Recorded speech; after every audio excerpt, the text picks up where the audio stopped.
What's good? Welcome to the Herb Howard Show. We are live from the big studios. My name is Herb Howard. Thank y'all so much for being here. Got a great show ready for you guys today. We're going to go around the league, look at some of the playoff games that happen in the wild card round. We'll take a peek ahead to the divisional round as the Bears are set to host the Los Angeles Rams at Soldier Field in Chicago. We have the one and only, the legend, 55 Lance Briggs is in the building. He's going to give me a song, but we're going to chop it up about the Bears, take a peek back to the Packers game, overall the season, and take a peek ahead to this here Rams game. But first, let's get one thing straight. This Bears team has lent itself to the city of Chicago in a way that few teams have throughout their history. You can feel the Chicago cultural aspect of what is happening. Tremaine Edmonds bringing this Chicago, yeah. Shout out to DJ Ferris. We all know this Chicago, nigga. But Tremaine, he obviously can't do that. Shout out to Maine. But I do like that they bringing that type of energy back. They tapping in with the city. That's on all sides. That's south, that's west, that's north side. The Wiener Circle was getting involved. You got Coach taking off his shirt. You got Coach coming into the post-game locker room. Man, fuck the Packers. That's ingratiating himself and the entire team to the city of Chicago. That is how 99.9% of Chicagoans feel about the Packers anyway. That's how we felt our entire lives. Not only does he come in and say, I enjoy beating on Matt LaFleur twice a year, and then he backs it up and beats the man twice this year, ended their season. The Packers came in talking all of that stuff over and over again. Them boys was lit in the locker room. As soon as we walked in the post-game locker room, Luther Burns was like, y'all don't want to talk to me today because I'm popping it off. I said, well, let's talk. We turned on the camera immediately, and he did not disappoint. We'll take a quick look inside the Bears locker room later on in the show. Got a lot to talk about, but the Bears still alive in the second round of the playoffs, fully giving themselves to the city of Chicago, and the Bears are feeling the love right back from the city. It's the Herb Howard Show. Let's go.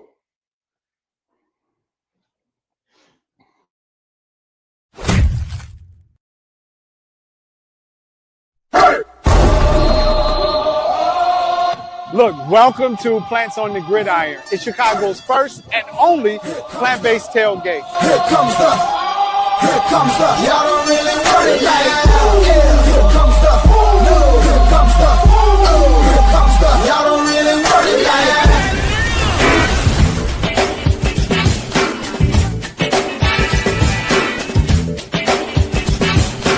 Bigger world, baby.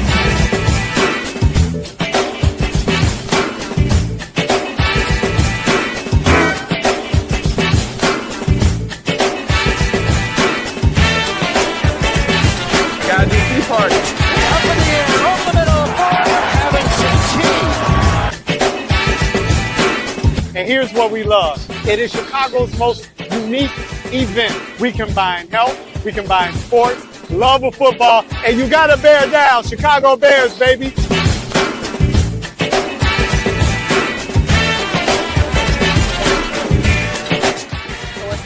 To see the community coming together and just enjoying some really good plant-based food. There's people here that are meat eaters, there's people here that are fully plant-based, and we can come together as a community and just really have an impactful event.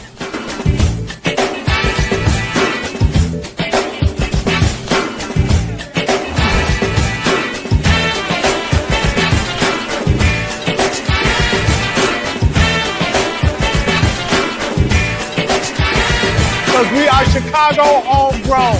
Come late, the food gonna be gone. Oh, I swear to God, ain't coming late.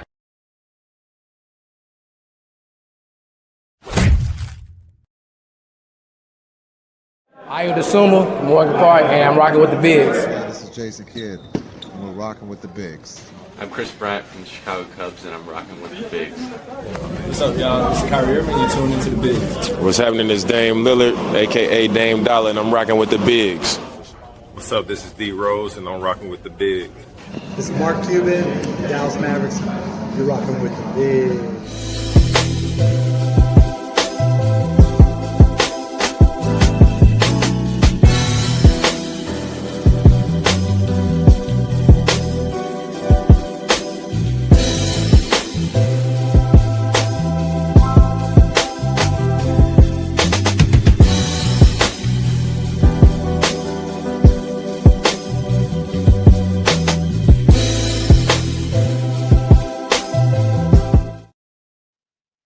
What's good? Welcome back inside the big studios. My name is Herb Howard. This is the Herb Howard Show. Thank each and every one of y'all for choosing to be here, be a part of the show. Please leave your comments, leave your questions.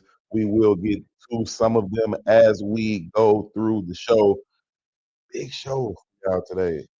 Always a big show, but it's the real big show today, man. We got one of them guys, man, in the studio with us, legendary double nickel Lance Briggs is in the building. Boog, what's happening, man? What's going on, Herb? Good to see you, brother. Good to be in the playoffs. It's good for the Bears to be in the playoffs. It's been a long time. They haven't won one since you was out there picking people off and laying people out. That's too long. That's too long. That's too long, Herb. Respectfully, that's too long. Hey. It's a good feeling. Yeah. It's a good feeling. I think right now, this season, I don't think that anybody expected it at the beginning. Yeah. That's and then fact. Especially the way that the season started, we were more hoping to break even. Yep. The season they were going to break even, but they found their groove. They found a hell of a run game. Facts. They found a hell of a run game. Defense was playing a lot better early on in the year. Taking the ball away. Yeah, they were taking the ball away. So it was definitely. I think this was very much a one game at a time season. For sure. And everybody was able to enjoy a win. And it's like, oh, we're on a roll, and we get to the point where we're at now. Let me ask you this, man. On that one game by game journey, when did you kind of buy into that this could actually be a real team? This thing can be sustainable. This show up in the last couple of minutes and steal the game.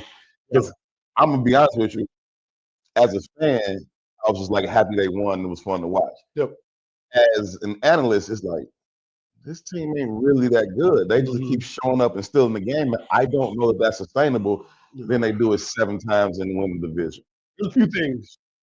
When I think it was in 05, we lost our first 3 games. And it was, I remember the media asking Mike Brown, was like, what do you think the problem is? And he said, we suck. And then we went on a 7-game win streak. Yeah. So when the Bears were on a 6-game win streak this year, especially after starting the season with 2 losses, that was when I was like, okay, we're sitting in a position now where the Bears control their own destiny now. Yep. And so right now they're fighting they could potentially be number 1 seed or the number 2 seed. Sure. And so you now start to get to the point where you're like, okay, we can start talking playoffs now. They've done enough. Yeah, they've done enough now where we can start talking playoffs. So the other part is to me, this is probably the hardest year for anybody to pick a winner for the Super Bowl. No clear-cut favorite. No team like the Eagles last year. No team like the Chiefs run or the Patriots run. Correct.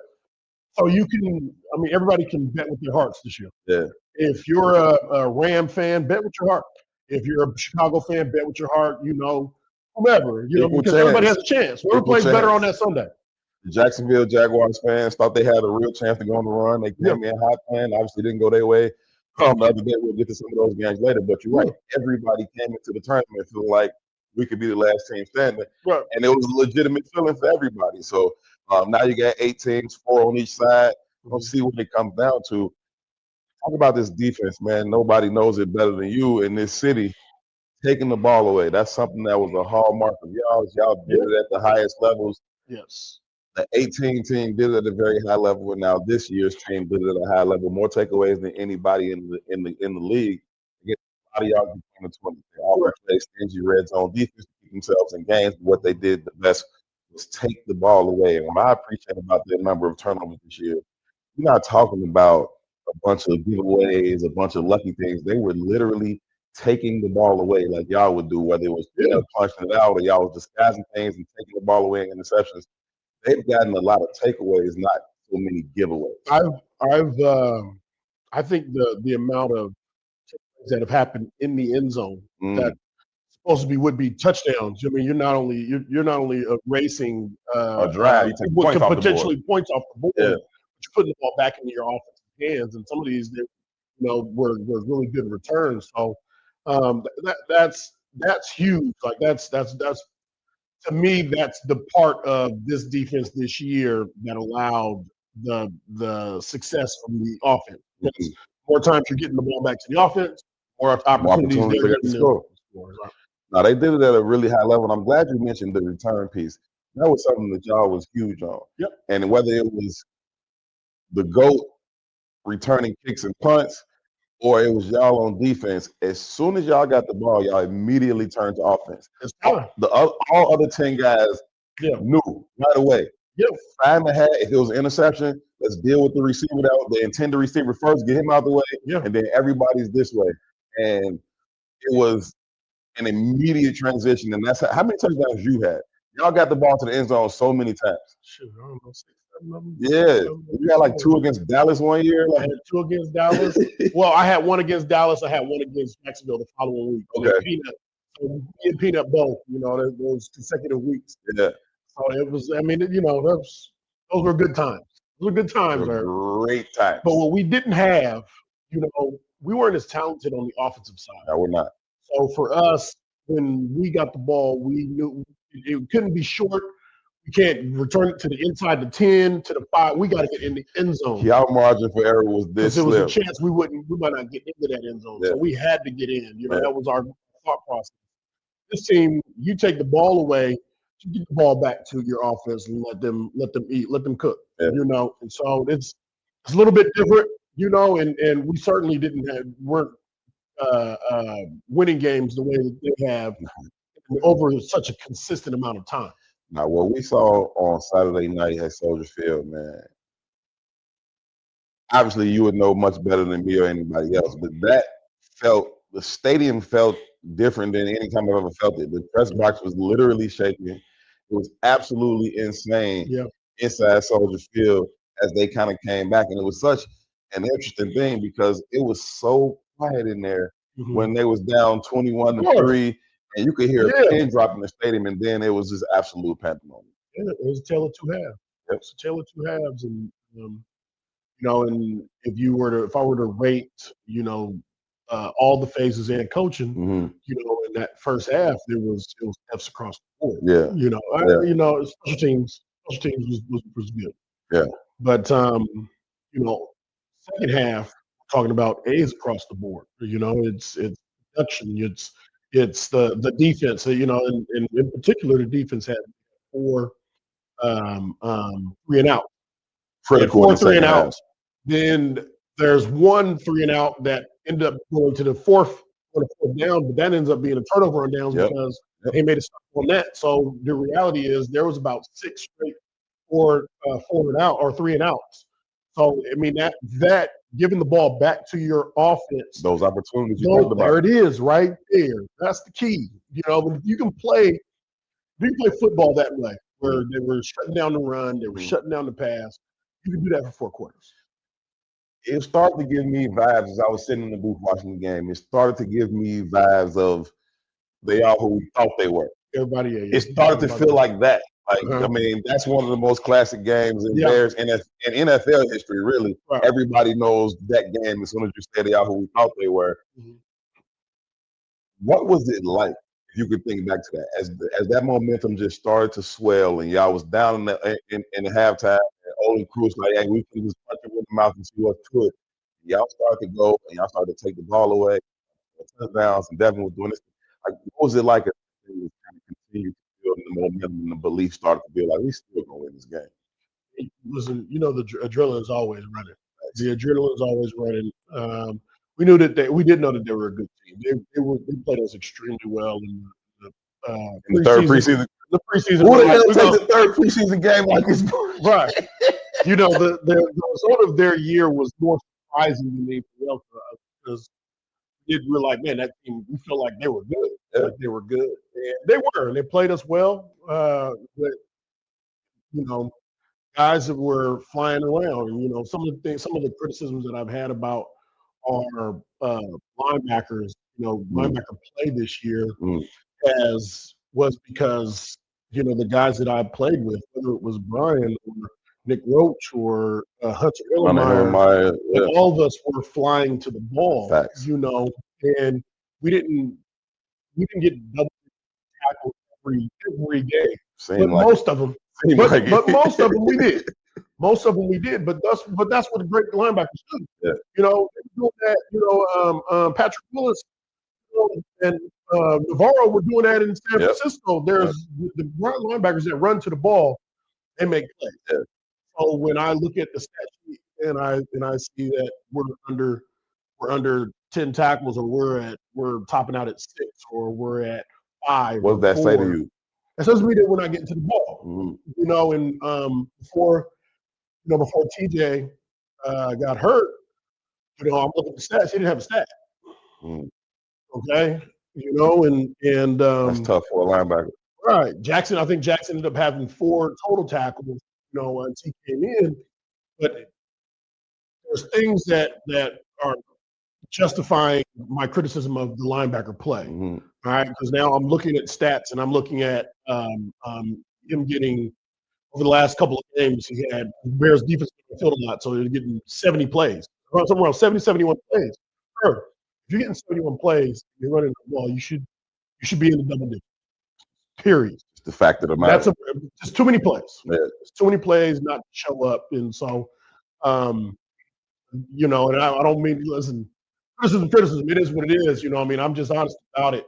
The play that the team had in the second half is the way. Now, regardless of what those stats are going to be, if you're getting to the ball and you're getting off the field on third down, that is going to lead to an opportunity to get to the big game. Listen, man, people give their opinions and critiques all the time, and the fact is, your opinion is only as valid as your knowledge on the subject, and nobody can speak to that better than you, man. Everybody saw you do it at the highest level for a long time. So if you talk about getting to the football and making tackles, to me, that is beyond reproach, man. They got to find ways to get to the football. Tremaine Edmonds has the size, the athleticism to get to the football every single play. He should be showing up and doing those things. Before he got hurt, he was the top Bear. He was the top defender. Yeah. You know, I'd like to see him get back to that. I certainly think he's trying to. Yeah. You know? I don't think it's a lack of effort. It's just something else going on. Mm-hmm.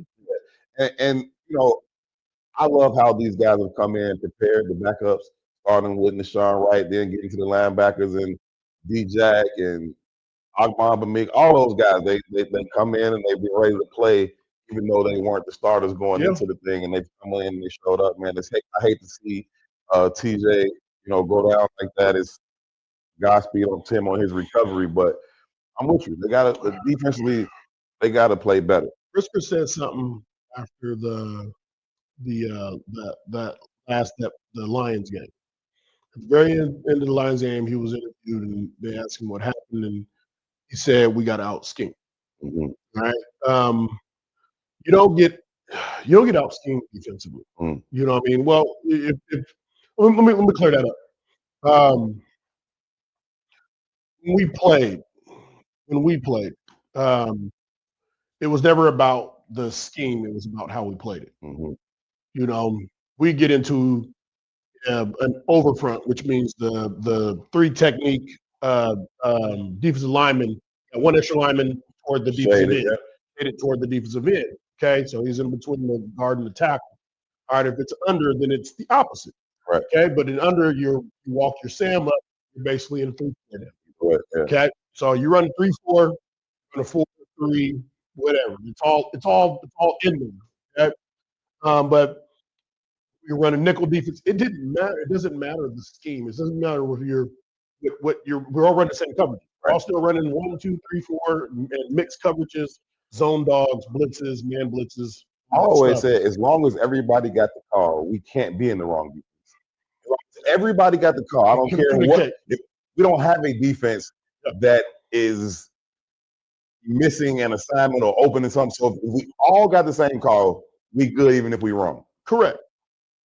There is one concern though, for me. When we run a lot of man coverage, but I don't see a lot of low hole help. Yeah. And you have these. That's why they can be on these crossers. Correct. We get a ton of crossers, and we get a ton of crossers that run wide open. And that is part of the scheme. Yeah. That's part of the scheme, and that could be what he means, but that's what I see. I think that's also about knowing your personnel. Right. They don't have great man cover guys. It's good to get Kyler back. He's one of the people who And can you're do that for you. asking for 4 shutdown corners. You don't got those. Nobody really does. Jalen can do it at his best. He's not at his best right now. He's still just coming back, working himself back into it. Retain, there's a few guys, but it's not. But you don't have 4 of them. No, that's why those type of guys make the money they do, because it's hard. You're talking about dealing with some of the best athletes on the field with these wide receivers, and you kind of you don't know exactly where they're going, and you're trying to keep up with them. And some of these dudes is 6'4", 230, 4.3 speed. It's like trying to deal with that is crazy. And I listen. Shout out to guys like C.J. Gardner-Johnson. He's great in that 12 to 15-yard range. He can play in the box. He can support the run. He can rush. He can play zone. You ask him to cover Amon-Ra St. Brown on a 40-yard drag, he getting his ass cooked. That's just what it is. That ain't no disrespect to nobody. That's just what it is. But what we do know about Amon St. Brown lining up in the slot, more often than not, he's in the route. Yeah. Okay, he's in the route. Okay, and he the first one, he's the second one. Right, he's in right. Because the tendencies say that this is where the ball goes. So if we can get somebody to help, and whether it be the linebacker or a DN or a D lineman dropping and get some help for Amon St. Brown, that's what we should do. This was my thing. As soon as I started them in the summer and they were playing so much man, when you play that much man and you leave yourself susceptible to those crossing routes, those deep overs,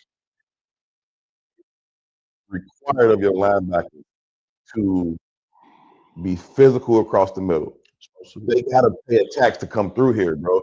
If y'all gonna run them anyway, cool, y'all gonna run them. But you need to know you come through here, it's a price to pay. Even if we just gotta send you a message early, that's what y'all did. Y'all ain't let people just drag through there. Like, I mean, y'all. But we knew what was coming, and they know what's coming. That's the issue. Is it's an alert where they line up. Where Amon Brown, St. Brown lines up is an alert. If he's tight to the line of scrimmage and it's trips away, it's because he's coming across the field. You know that. What I mean? There's across the field. So if we can alert that right now, you should be able to get help. You should get an ID. Right. They're gonna play the Rams, and the Rams have Puka and Devontae Adams. Okay, those guys accounted for 30 catches, 32 catches, or something like that. So you gotta know where they are. You gotta take one of them away. Yeah. Styles make fights, man. And you look at this Rams game coming up, and I think, you tell me if I'm wrong, but I think the Bears DBs are better matched up against the likes of Devontae Adams and Puka Nacua. Great players, both of them. But I just think Styles make fights. They have a better matchup against those kind of bigger guys more so than those small, scat, quick twitch guys. I don't think the Bears corners are built for that. You look at how LaShawn Wright is built. You look at how Jalen Johnson is built. Kyler Gordon can do that. I think they're better. Peanut, right? Yeah. Peanut was better against Randy Moss than he was against a Steve Smith. Right. So that's why. But we would match. We would match our receivers. So if we had a taller receiver, we would put Peanut on him. Yeah. We had somebody small, we would put Tim Jennings. You deal with that. We would match him up that way. Yeah. Right. I remember just playing Pittsburgh. They had Emmanuel Sanders. Yeah. And who am I thinking about on the other side? No. The Trump got kicked out of the league. AB. Antonio Brown. And playing that game, I remember Peanut just gassed. I never believe how fast these motherfuckers are. Like, these suckers are so fast. Right? It was a headache dealing with them. Peanut, much like yourself, should have a gold jacket one day, but that's just not his bag necessarily. You know what I mean? He's better off, as great as Randy Moss is, he's better off covering Randy Moss than he is covering Antonio Brown and Emmanuel Sanders. He just is. So great games against Calvin Johnson. Yeah. I mean, great games, right? Yeah, I mean, those two are the best tools to ever do it. Yeah. But stylistically, that's better for Peanut in the matchup than some of those smaller guys. I feel the same way going into this game. Not that he couldn't cover the small guys, though. Yeah. All right. Not that he couldn't do it, but just if I had my choice between Peanut covering the small, quick twitch guys or those bigger go guys, put them on the TOs and Randy Mosses. So what you think about this game going into it, man? I want to look back a little bit, but while we're here on this Rams game, what do you think about it? You got these LA boys coming in to Chicago. I think it's going to be like 17 is the high for the day. It's going to be cold for them. They're averaging 80. I think it's about high 70s in LA this week. Yeah. Which is good for us. Can't duplicate playing on the lake. Cannot. It is a real home field advantage. This team, their offense is number one in a lot of categories. So defensively, the focal point for in my opinion, for the Bears is to focus on the second half of the Packers. We're going to cover the first half, but this is who we are. When we step on the field against the Rams. Yeah. I think it's important to reiterate, how important it is about what we do rather than what they do. So if the men in that locker room can see themselves doing the things that you're asking of, this is you making that play. Hey, and this is, Booker, this is you making the play we needed when we needed that play in the critical situation. I think that stuff it sits well, especially during the week, and continues to give confidence to a lot of these men. Matthew Stafford is a veteran quarterback, played in this division for a long time, set up in Detroit. They played in the Dome, obviously, but he's not unfamiliar with playing at Soldier Field, at Lambeau in these cold conditions. He's going to come in. He's a very, very tough dude. You know what I mean? He can take the hits and keep going. He's going to lead that offense. What does it require as a team, offense, defense, special teams, for them to come out and get off to a faster start so they don't have to play this hero ball and come back in there? Well, I will say this. We start with the paper. The paper says that they have arguably the top offense in the NFL. They have a 19th ranked defense. They're good in some areas, okay in others, but they're going to be formidable. What they don't do well is special teams. Yep. What they don't have in LA is cold weather. Yep. All right. These are a couple of components that have to come into play. The weather's going to be there. That was already checked out. The special team is going to have to play big. I graded the special teams highest grade of anybody this past week. Thought they played well. They played well. I love Josh Blackwell, man. He reminds me right? He reminds me so much of Sherry McManus. Oh, okay. He reminds me a lot of Sherry, just his ability to do everything in the kicking game as a gunner. He's just somebody you got to deal with. He's recovering onside kicks. He's blocking game-winning field goals. He's doing all the stuff, man. I love the way Josh Blackwell plays. Sherry survived a long time being a great special team. Great special team. Yeah. When you look at Caleb Williams and his trajectory, his continued development, where do you see as the next step? When we see the special, the throw he made to Roma Dunze is one of the best throws I've ever seen in my entire life. It was absolute pure filth. And then you look at some of the throws over the first three quarters, it's like, bruh, what is that? How do you reconcile the wide range of Caleb's game? It's a good question. I'll tell you what I think. There's been a consistent improvement. No doubt. Okay, there's been a consistent improvement. Now, how good or bad that improvement is, or how much or less that improvement is, that's arguable. But there has been improvement. So when I say I think this team is ahead of schedule, we're looking at a consistent improvement that moving into next year, number one, we should be playing the leads. We should be the favorite you know, as opposed to Vegas always picking against the Yeah. Bears every week. Yeah.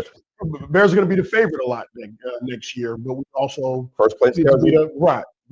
You know, and it's always going to be it should be the opposing team should be playing from behind, Mhm. and that's because Caleb is making all the throws. He's doing all the things that we need, the easy ones, the scrambles to the right, you know, and the head scratcher plays that we have for him be minimized. Yeah. Will be I think will be greatly minimized, and because of that, they'll win the NFC, have home field advantage throughout, and you know everything carries on from there.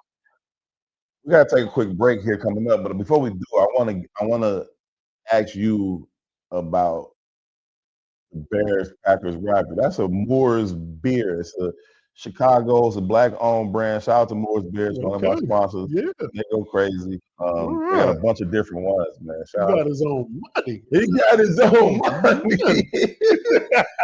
Man, we quote Coming to America in the studio so much. Yeah. Your experience in the Bears Packers rivalry, actually, y'all was probably the last era to really have a rivalry with them. It hasn't really been much of a rivalry since then. For that to be coming back, what does that mean to you? And what do you remember about those days, either at Soldier Field or at Lambeau? Ours was different than it is now.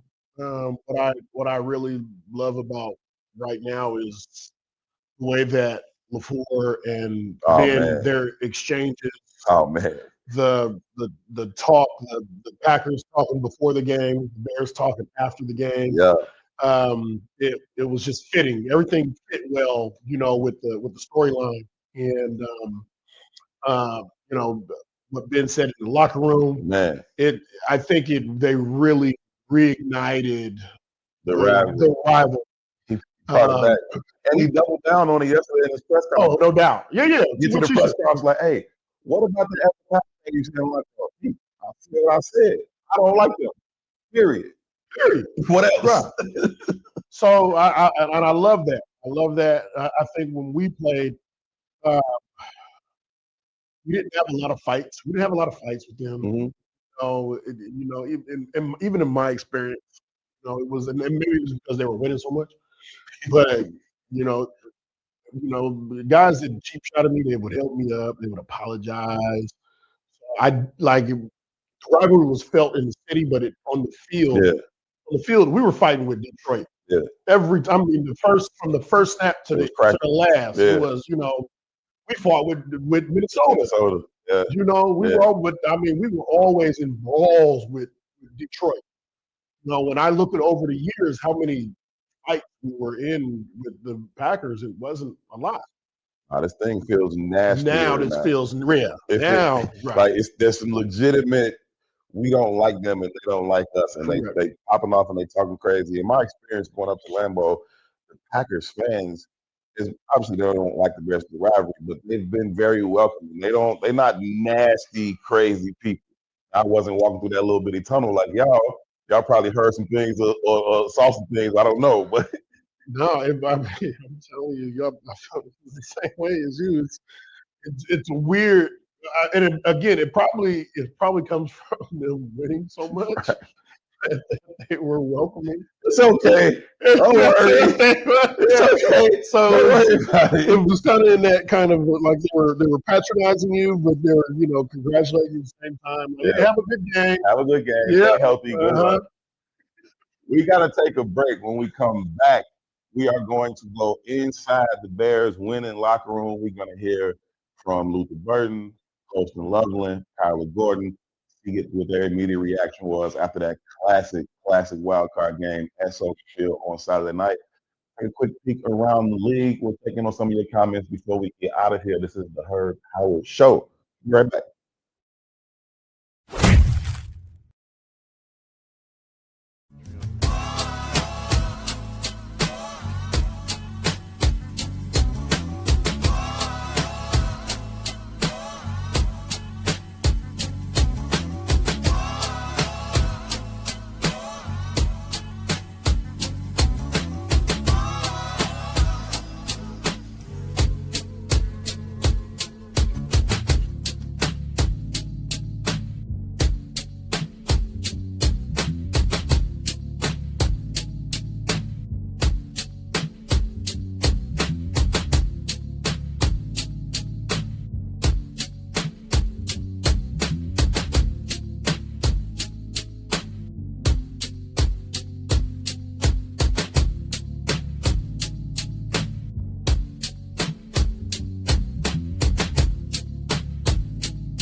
Welcome back. Welcome back. We are live inside the big studios. We are hanging out with the one and only Lance Briggs. Taking it with us in the studio, man. Let's get to some of these comments, T. Super chats. It's the bigs for me. Mom, what's good? OG right there, man. Hope everything went well this morning for you. Mac, $10 super chat is up. Always us, man. Always us. Thank you so very, very much for the super chat. Petty King say, "Oh, double nickel. You're still in shape. Go ahead and put the pads on for this Super Bowl run. You got anything good?" No. No. Listen, TJ just went down. No. That man kept it a buck. Stop this. Stop. Listen, Phillip Rivers came back. They think everybody should lace him up again. Phillip Rivers played quarterback. Different, all right, huh? hey, you get some protection back there. Well, you just got to sit back and throw that thing. Nope. I'm running. No, absolutely not. They haven't even thought of it. Even me trying to form my lips to talk about what I would have to do. Come on, man. You can still wrong shoulder one of them linemen or something, man. Nah, man, I'm out there look bad. Truck and nope. That's hilarious. Cleophas, ask Lance, does he know where Peanut learned the peanut punch from? Because the entire league adopted the punch as a go-to tool for forcing turnovers. No, Where did Peanut start? Not just the league. You know, this is in College, high school, youth football. You have a hard time watching any football game without hearing that referred to as the peanut punch. Yeah. I mean, he's the father of it. You know, father of it. He did things. There was a crazy stat that Peanut had. One year where from the first day of training camp until I think week 11, he pushed the ball out of practice every day. Every practice there was at least one film where, if you want to say where did it come from, he's a creature of habit. It was all the time. That's why he was drafted in the second round so early. That's why he was a crucial part of our team. Yeah, the reason why he's going to be in the Hall of Fame. He did it so well, man. You see a lot of guys that, a lot of coaches, they coach it up and they say, second man come punch. Of course, Peanut could punch it out as the second man. It was easy for him. He would do it as the first man. He would do it solo tackle, left arm, boom, and punch it out. I remember the Titans game when he forced like 4 of them things in that game. Opening play. They get the big play over the middle. They think they getting off to a start. Peanut like, I don't care. Give me that. On the right sideline, I think the tight end or one of the big receivers might have been Kenny Britt or something. One of them big dudes they had catch the ball. Peanut come up on him, grab him with the left, pull him down to the ground, and boom! It's like it was. You have to believe in it. Yep. Coaches have to believe in it. They had to be in a position where, like, man, we're missing out on opportunities if we don't teach our guys. Like, if we stick to this old model, that's what we're going to continue to get. We need to start a new model of how we can take the ball away. We're more active in it. You can punch and still tackle. You can punch. I believe you can still punch and still tackle. So I think in on the defensive side, just like the offense, a lot of what would look like experiments. There's a lot of guys in odd different positions now, orbit motioning, and 2 tight ends coupled on one side, and weird trips, and a 13, 12 personnel. Well, defense has got to experiment too. There's things that we need to experiment with, on how to take the ball away. Because once you punch the ball out, now everybody is starting to tuck a little more. Now you start teeing off. You know what I mean? But now you're also slowing them up. Get them thinking. And they heard about it now. A lot of people say that they miss more than missing the game that you claim you can't play no more. I don't know if I believe that, but what everybody says, they miss the camaraderie, being in the locker room, kicking it with the guys. We like to bring family inside the locker room. Let's do that now, T. Let's go inside the locker room, check in with some of the guys. That was the most current locker room that I've ever walked into after that game. As soon as we walked in, they was lit. They was ready to pop off. See, let's take the family inside the locker room. Here inside the Bears, winning locker room, wide receiver Luther Burton. Look, he outdid it again, man. This is wild in the game, too. Man, send them Green Bay packing. All that woofing, you got to come play, bro. 4 quarters, not just 2. You got to come play 4 quarters, dog. So if you ain't prepared to play 4 quarters, I wouldn't say nothing. There was a lot of talking. They talked about taking the hit from Book, personal. They talked about, playing and not playing in the Week 18 game. They came out here. They set the tone early, 21-3 at half, 21-6 going to the fourth. I mean, we've been here before. I mean, it's nothing else to say, bro. We got Iceman. We got Coach Ben. We got a great defense. Everybody going to step up to the challenge. Like, we all got each other back in here. And, shoot, we just getting started, man. Talk about just getting started, man. It wasn't a fast start for you or Colston Loveland. Obviously, y'all were two huge picks for this team, for this offense specifically in this year's draft, but both of y'all turned it on and never took the foot off the gas to this point. What's it been like just continuing to ascend throughout your rookie year? Well, I guess the rookie, I hope you ain't a rookie no more. Man, it's been great. Just seeing, how far I came from training camp, missing all that, then getting in late training camp, missing OTAs. I mean, just, all the guys in here, helped me, pick up, what I need to pick up, help me get better. And, man, shout out to everybody in the locker room, man. Shoot, this a real brotherhood. We got each other back, so watch out. It's been great watching you break the seal, brother. Stay healthy. Good luck in round 2. My God. Got tight end Colston Loveland. No longer rookie tight end Colston Loveland. Rookie season is over. You're a stone cold vet now. You're putting up 150 a game now, man. What's been the key to the ascension? No, it's a slow start, had the injury and all of that. What's been the key to the ascension? Just the trust in Caleb, my teammates, and the coaches to, go at, give me a chance on 3rd down, 4th down, whatever it may be. So blessed to be in that position for sure. That's something that coming in I wanted to earn everyone's trust to know that I can be in those positions. Had a couple drops, definitely got to clean up, but yeah. I think the 2-point conversion kind of epitomizes why they brought you here. You guys went 3 tight. They come in with a heavy package. Then y'all spread them out, and it creates a ridiculous mismatch for you. Caleb throws a hell of a pass, but just talk about your ability and how your versatility aids this offense and what it wants to do. Yeah. I mean, that's why they brought me in here, obviously, to help in any way I can, and that's where I'll always be. Whatever they're asking me to do, I'm going to go out there and do it, whether that's front side of a run, back side, running a little route like I did there in the goal line. So, again, just blessed to be able to be in this position. You and Caleb seem to be so in sync on the corner route, right? Whether it's in the middle of the field or whether it's down in the red area, y'all seem to be so in sync on you running that corner route. How many reps have y'all had at it? What's the key to setting it up? Yeah, lots of reps for sure. Just after practice, getting those reps if we don't get them in practice. And, all throughout camp, all throughout the season. And honestly, it really doesn't matter. Even if we don't have banked reps, he's always putting it in there. So, I mean, couldn't ask for a better quarterback. Obviously, you come in as a top 10 pick. You have expectations of yourself that you can come in and play at a high level in this league.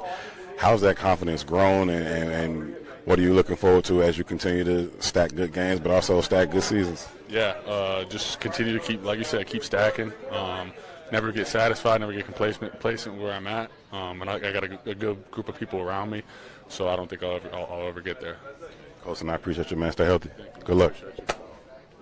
It's the return of Spider-Man, Kyler Gordon, makes his triumphant return. It's been a long time coming, brother. Everybody been wanting you to get out there. Nobody obviously wanted to get out there more than you did. What was it like to finally be up and out there? Just relief. Honestly, I just want to have fun. That's all I was telling myself is calm down. It's the next game. Have fun, and whatever comes to me, comes to me. You didn't start the game. Shout out to Nick. He came out, did his thing like he always do. But you came in later. Was that the plan to kind of give you a little time early so you're not worn down come the fourth quarter, maybe when they need you to make the last play of the game? Yeah, I guess you could say that. I just stick to whatever the coach is playing, whatever the game plan was. And once I got going and started making plays, they let me be in there and go ahead. You definitely started making plays, man. The team was struggling in man coverage the past couple of weeks. Obviously, that's one of the things you do very, very well, especially from the middle of the field. What was it like trying to just getting back out there and being in man coverage and dealing with those different formations and those dragging routes? Yeah, definitely felt good. Couple of hits, couple of PBUs. Everything just felt good, all in all, I'm just glad to be back out there and make the plays. That should feel good. I've been waiting on that, so more to come. I've definitely been waiting on it as well, my brother. Final play of the game.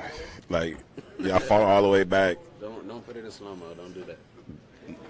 I can still picture it. I can still see it. He was. I'm not even tripping on the pick. It didn't matter. It would have been the same either way. But what did you see on the play? How hard was it? I mean, he he back there about 10 seconds just running around. It was just 3-man rush, but he back there about 10 seconds just trying to create time, create space. Then he threw it up there.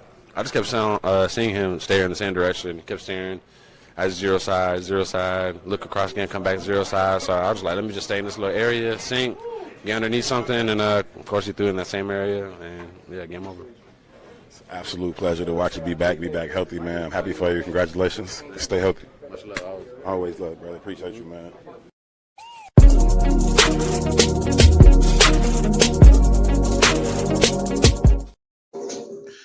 That was inside the locker room. Shout out to the guys for always being generous with their time and just, chopping it up with us as they do. As soon as I walk, let me tell you how petty it gets around here. As soon as I walked into the studio today, I'm excited. We got Boog on the show. I'm ready. Terrence and P.I. go, hey, you need to pause yourself. I'm like, what are y'all talking about? They say, you told Colston Loveland they brought in the heavy package and y'all spread them out. I say, hey, man, that's real. Like, keyword crew, man. They did do that, but y'all, they say, I'm trying to be professional. They say, I got to pause that. Yeah, you got to, you know what I mean? You're trying to be professional and handle your interview. It's so hard to talk about football without saying something pause-worthy all the time. It just is what it is, y'all. That was crazy. I'm not going to front. Bringing the heavy package and spread them out is crazy. Absolutely, no doubt. No doubt. It's bad. Listen, I coach, so it's all the time. It's all the time. All the time. It's all the time. It's hard to talk about the game and not say something worthy of pause, but it is what it is. Let's go around the league, man. Let's look at some of these playoff games that happened this past week in the wild card round. Start with last night, man. The landlord, Aaron Rodgers, you might call him. I call him the landlord because he managed y'all building. Yeah. He giving out discounts. The landlord, Aaron Rodgers and the Steelers hosted DeMeco Ryans Texans. Defensive struggle for most of the game. Went into the fourth quarter, 7-6 ball game. And then the Texans just started taking the ball away and put it away. They ultimately win 30-6. What do you think about that one? I love the defensive struggle. Yeah, I love the offensive struggle. Defensive games, meaning they were on point. Yeah. It was interesting in the beginning because Aaron does what he always does. He's a master of the audible and the adjustment. So he sees it. And he's calling it right now, and that's how they marched down and got those first points. But what you did know is the way that the Texans have been playing. This is a game that was probably closer than it should have been. Their defense, they won obviously through their defense, but their defense has been on fire.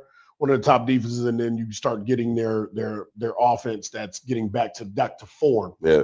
So it was. I don't think anybody expected the Steelers to go any further than right now. Yeah. You get CJ Stroud and he makes some plays that's like head scratching, but he's also got immense talent and he makes some throws. It's like, that's bananas. Christian Kirk went absolutely insane. I think he had like $150 or $180 or something like that. He was going insane last night. But it's all about that defense for the Texans, man. Will Anderson, like they just ball on that side of the ball. Petrie in the nickel, like they just ball on that side. Obviously, DeMeco Ryans is a defensive guy. He played linebacker at a pretty high level for his own career. Now he turned that into a pretty good coaching job. Shout out to the Texans for what they're doing, man. The Chargers came across the country from LA to Foxborough. The Patriots, that might be a real thing. Drake May might be that guy. He might be that guy. The Patriots it's great for the Patriots, but North Carolina quarterbacks. Yeah, right now they're not for Chicago. No. We had to go in a different direction. No, based off of history. No. Shout out to Mitch and his backup commercials, man. Yeah. 16-3. The Pats win that thing. What do you think about the job that Mike Vrabel has done? And kind of reestablishing the Patriots as kings of the AFC East. Great turnaround as far as the win-loss column I think they were headed in that direction, but Vrabel really, pushed them, I think, through that successful wall. A lot of question marks for them coming into the playoffs because of their weak schedule. Mm-hmm. But when you win that often, it becomes culture, and that is an organization that has a culture of winning. So I don't think it takes long for them to get back into a groove, the groove that they're in, and they're going to be dangerous because they're a team. They're one of those guys that are like, shoot, my resume may not be as good as yours, but I've never touched a canvas. I mean, this chin had never touched the canvas. So, I have an undefeated culture, I'm in good, my head. Right. No, that works. Let's stay in the AFC East, man. Josh Allen took his Buffalo Bills down to Jacksonville. Jacksonville, hot, upstart team. Liam Cohen did a great coaching job this year. Duval. Terrible start to his coaching career, but he did well. He did well. You get Sunshine, who's balling, finally maybe starting to realize some of that potential that he tapped into. But Josh Allen said, I don't care. Patrick Mahomes ain't in it. Lamar Jackson ain't in it. Joe Burrow ain't in it. This is my opportunity to take the AFC, and he kind of put the Bills on his back. They won. He did. He took some 24. hits. It was, he did. He literally did. He did a lot, and he took a punishment, to put that team on his back and to really help lift them, to that W. I'm interested to see how much more of that he can take. It's tough, man. He's obviously a big dude. I can't remember who said it, but it might have been Ryan Clark, but somebody said if you put Cam Newton and John Elway into a machine and combine them to make a person, they would come out as Josh Allen. Yeah. And that makes a lot of sense to me. We'll see how far they can go. What's up with the Eagles, man? 49ers came across the country. Shout out to the 49ers. I think Shanahan is coach of the year. And I think that Ben Johnson's in that conversation, Vrabel's in that conversation, Liam Cohen's in that conversation, Sean Payton's in that conversation. But I think because of the injuries that the 49ers sustained, they lost their quarterback for a long time. They lost Bosa. They lost Warner. They lost Williams. They lost Kittle went down the other day. But they just continue to sustain and continue to ball. I give Kyle Shanahan a lot of credit for that. They go across the country into Philly and knock off the defending champs 23-19. Yeah, I mean, it wasn't easy. Philly had an opportunity at the end, fell short. Obviously the offense that they put together, I thought that Philly would win that game just because of defense. And then you look the week before, the Niners only put up 3 points, against Seattle, a very good Seattle team. Yeah, I hope the 49ers knocked them off for us. Yeah. I hope the 49ers knocked them off for us. Right. You're right, because that's the biggest, to me, that's the biggest scare for me. Yeah. Especially having to go out there and deal with the 12th man. Let San Fran come here next week. Correct.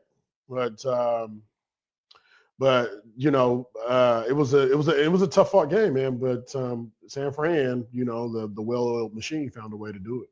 They got it done.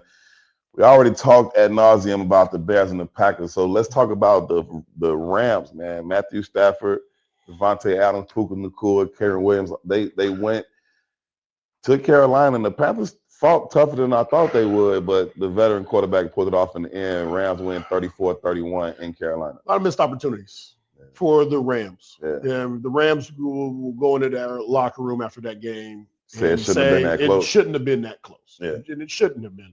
They had opportunities, and so you're going to look at that tape and you're going to say, okay,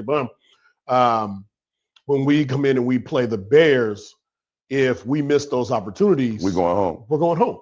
All right. So and we expect big things from our big time players, and we can get in these big games. That's when we need you to shine. That's when we need you at your best. So there are some things that they're going to create some mismatch issues. Okay. They have two receivers that had 30-something catches between the two of them. We must shut them down. We must know exactly where they are. We must know the routes that are coming in order for us to be ready to defend them. Sean McVay is an offensive mastermind at what he wants to do, how he schemes guys open. They have to be so in tune defensively, the Bears, to understand what these route combinations look like, what could be coming out of certain formations. And that's what McVay does so well. He makes the same thing look so very different that it's hard to stay on top of what's coming. But the Bears, Al Harris has to have those guys ready to go, understand what's most likely to happen when you see 17 lined up here, what's most likely to happen when you see 12 lined up there, and they got to be ready to deal with it. I think they'll be ready, but they got to bring the A game. You have 17 regular season weeks and a playoff game to go through to find out. Now's a time where you know exactly what the tendency is. What are those tendencies? You know exactly the amount of routes, and the reality is you're going to narrow it down. You're going to say, well, when they're in this formation, they mainly run two different routes. Yep. It's either this player that. either runs two different routes, or if they're here, this player runs two different routes, or if they're in this formation, they only really run two different routes. So now these are the alerts and this is why they want to run this one. They're trying to get it to Devontae, in a high percentage throw. The highest percentage throws are the curls and the digs. Yep. Hey, that's high level football right there, man. But you got to be aware. You got to do your homework, man. Those takeaways do not just happen. It's understanding route concepts. It's understanding what they're trying to do to you, and then doing your best to take that away. Super chat coming in from Crystal. Herb and Briggs back together. We needed this. Great show. I'm still in the hospital from watching that game on Saturday, but always bear down. Thank you, Crystal. We appreciate the super chat as always. Keep that heart on monitor. Keep that heart monitor on now. Make sure you're good. Man, I tweeted out from the game on Saturday. I'm sending my medical bills to the Bears. My blood pressure can't take these types of games, man. They got to do better, start faster. Here we go. Bug, what's going to be the result of the game? You can give a score if you want to. I don't care about the score necessarily. Bears will find a way. Yeah. Bears, again, will find a way. But I think the important part for this upcoming week is whether we have the lead or we're playing from behind, keep it close. Keep it close going into the halftime. And then at halftime or in the second half, let's really take over. Ideally, we want to be ahead at halftime and then really take over in the second half. Put your foot on the gas. I don't know, man. I feel like this game is better suited for the Bears than the previous game. I feel like getting over that Packers hump was such a big deal. And again, styles make fights. I think the Bears are suited to play better in this game even than they did last week. I'm actually thinking the Bears could win this one 34-24. I think the Rams defense has some holes in it that the offense can take advantage of. I do think that Jared Verse could be a potential game record. That kid can flat out ball. Okay. You got to have a plan for him going into every single snap. But if they can deal with him, I think they can put up some points. As great as Matt Stafford is, he can make all the throws. He's tough as hell. He does put the ball in harm's way at times. That could lead to some turnovers for the Bears. They can get a couple of takeaways, establish the run game, hit some of those big plays early in the game. I think that they could play this game from ahead and kind of dictate how it goes. I think the Bears get it done, and then you hope that the 49ers got it done for you, and you host the NFC Championship game like y'all did with the Saints coming to town. I think the key stat for this game are going to be third downs. Oh, yeah. If the Bears defense is great on third down, I think we win the game. There you go. I think they get it done as well. Lance Briggs, I appreciate you coming through. Yeah, of course. Always good to chop it up, talk ball with you, man. I hope all of y'all enjoyed the show. Let me ask you this. If that was A-Rod's last throw, it was a pick six. If that was his last throw, how would you summarize his career? Obviously, nobody, played against him as much as you did. He played the game. You alluded to it earlier at the line of scrimmage, that back and forth, going back and forth, him, you, Lack, trying to disguise and change and audible and switch things up. Hall of Fame career. Yeah. Hall of Fame career, one of the best to do it. Very honored to have played against him for so many years and to break down his tape, like as we're getting ready to play him, and when you break down your opponent, you're looking for weaknesses, and you're like, man, like the only weakness this guy has right now is if you tackle him, he might get hurt. Yeah. You know what I mean? Like that's the only weakness he has right now. Shout out to Shea McClellan. Yeah, right. So I'm as competitive as I am and I was and we all were. It was still a marvel to see a player at this level play as well as he was able to. Them people drafted Shea McClellan and Michael Haynes. But let me stop being petty. We gotta go, man. Thank all of y'all for tuning in to the show. Thank you. We can't be petty. Yeah, it's just some head scratchers, man. Thank all of y'all for tuning into the show. Thank you for the comments. Thank you for the super chats. Please make sure you like the show, subscribe to the page, set alerts so you get reminders every time that we go live or drop new content, and share it with at least one person that you think would enjoy this type of football conversation. Can't thank Lance Briggs enough for coming through. It's just always good chopping it up with him. First and foremost, man, it's just always good just vibing with you. Come on, man. I appreciate you sliding through, man. It's always love. We got to go, man. We're back on Friday. Take a little bit of a deeper dive into this upcoming game, see what that looks like. For all the people doing the hard work behind the camera, and by all of the people, I mean P.I. and Terrence, all of the people doing the hard work. He's not yelling at us today, man. I'm so grateful when you don't yell at us, bro. I really, really appreciate that. I think it was because Ja was here earlier. Shout out to P, man. He is the production extraordinaire. Make sure y'all are in tune with the Culture Cellar and all things coming out of the Culture Cellar. Huge thanks again to Lance Briggs for coming through. Most importantly, thank y'all for tuning in to the show. I'm Herb. Y'all be good to each other. Peace.